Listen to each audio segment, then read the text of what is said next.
Hello everyone, welcome to chapter 142 on my RLDR Custom Creations YouTube channel. It is the weekend edition again. Remember when I started this channel, I told you that I would show you what I did in my retired life.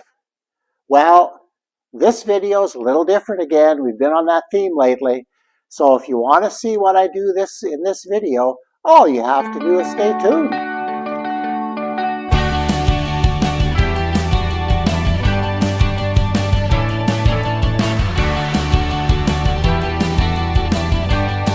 Well, as far as a completely different theme goes, we're at it again. Yeah, I would never, I changed the pads and rotor on the driver's side. I'm going to do the passenger side a little later today.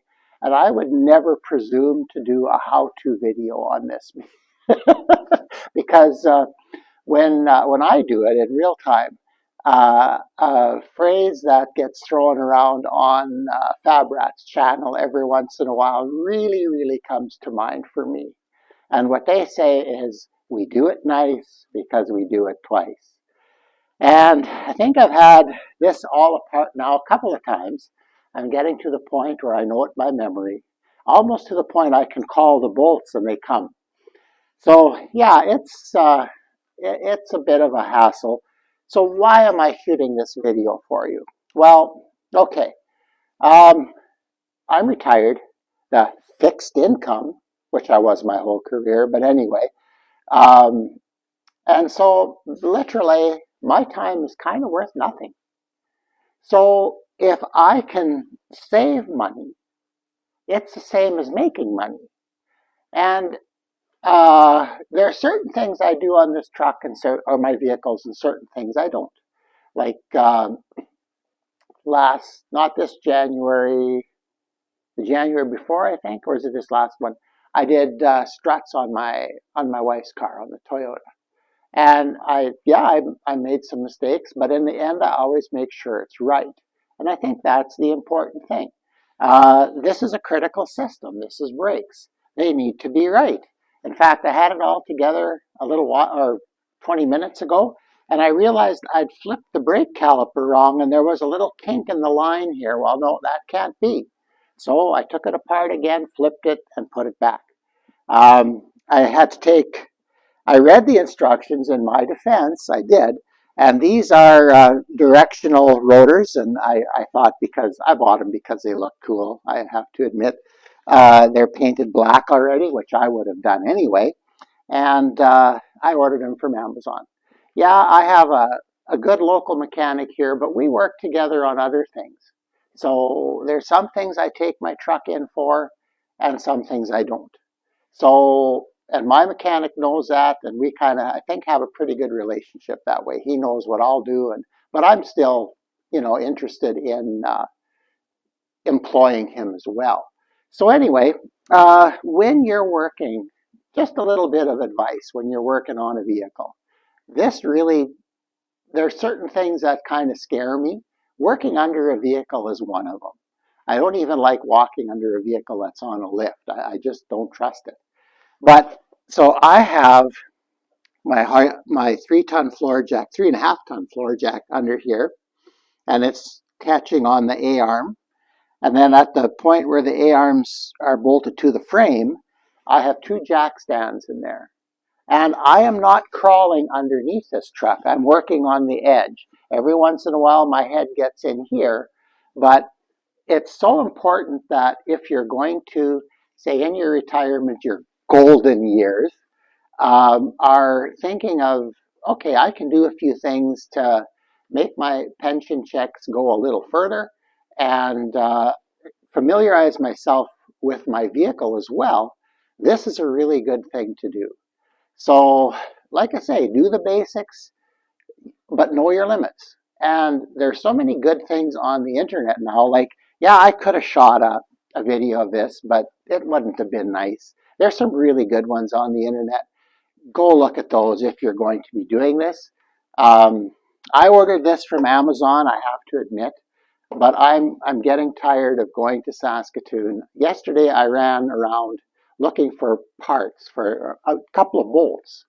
And you know what? I bet you I wasted an hour driving around and probably uh, $20 worth of gas, and nobody had it. You know, they had it, but they couldn't find it. So, you know, sometimes it's just simplest. But if you can, you have a good local parts supplier, by all means use them. So anyway, yeah, make sure you're safe. Make sure everything's torqued right. Torque specs are important. Uh, just do your very, very best. Watch good video. But if you're not thinking you can do it, find somebody good, especially when you're looking at system critical components. I'm going to show you what this old brake drum looked like in the next segment, so it's quite quite something. So anyway, we're going to move on to that. Okay, and here's the old stuff. Now, okay, the inside pad has a fair amount of lining left on it. The outside pad has nothing. And that chewed up the rotor royally. This is done. Now, in the old days, you'd resurface that, but they don't seem to do that anymore. So once I noticed it was rubbing, to be honest with you, I drove it a little bit after that because I thought, well, I couldn't do any more damage. But it was like in town driving, so nothing serious. But yeah. So why did this happen? Why did it wear so unevenly? Well, my mechanic buddy suggests, and a good friend of mine too, who's also an ace mechanic, suggested that the caliper was, I'm going to maybe say this wrong, but the caliper was seized. The bolts that these things slide back and forth on in the caliper were stuck, and held the caliper in one place. I guess that's the way I'll explain it. It makes sense to me. But anyway, it was important that when I pulled this all apart, that I took those pins and cleaned them up and re-lubricated them. So some good supplies to have on hand. Like I mentioned, the brake cleaner and the brake lubricant. I'm going to pick up a little bit of anti-seize as well, because I think that's a good thing to have. But basically, that's why I'm into what I'm into today. It's a way for me to almost be a normal working person again. Although, like I said, mechanical stuff is not my strong suit. If I could maybe weld on a frame or do auto body work like the welding and that stuff, that would be fun. Sanding isn't fun in auto body.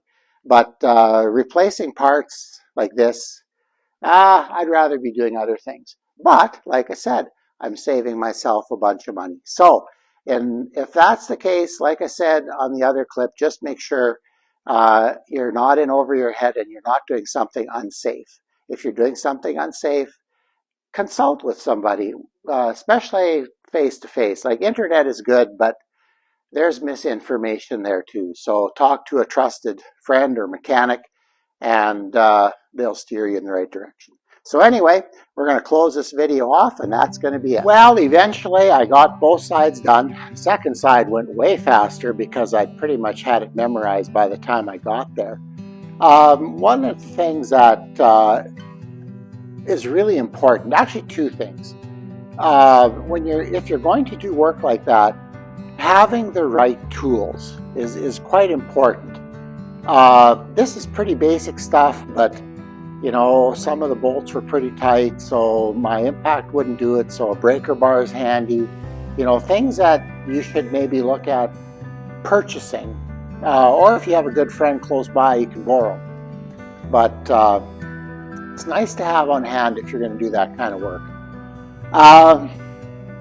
Tools, and even if they're like Princess Auto stuff, for one job here and there, they're fine. If you're a pro, you probably want to buy better stuff. The other thing is to have the right fluids, I guess I'll call them, on hand.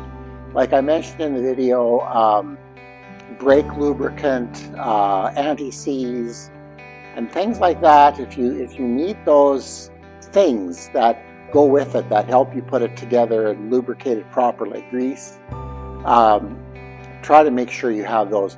brake cleaner is really important too, and I did mention that in the video. So yeah, if you have those things, watch a few videos, and within reason, you can take on some of the more basic work. Like brakes on my truck, really quite a simple job. Once I kind of got my head around it and figured out my rotors, things were fine. So that got done. So yeah, we're going to close off this video pretty quickly here. It's interesting when you're trying to put these videos out, trying to get everything out on time and on schedule, and for some reason I couldn't download video from my phone onto my computer. So I'm editing this one on my wife's computer, which I'm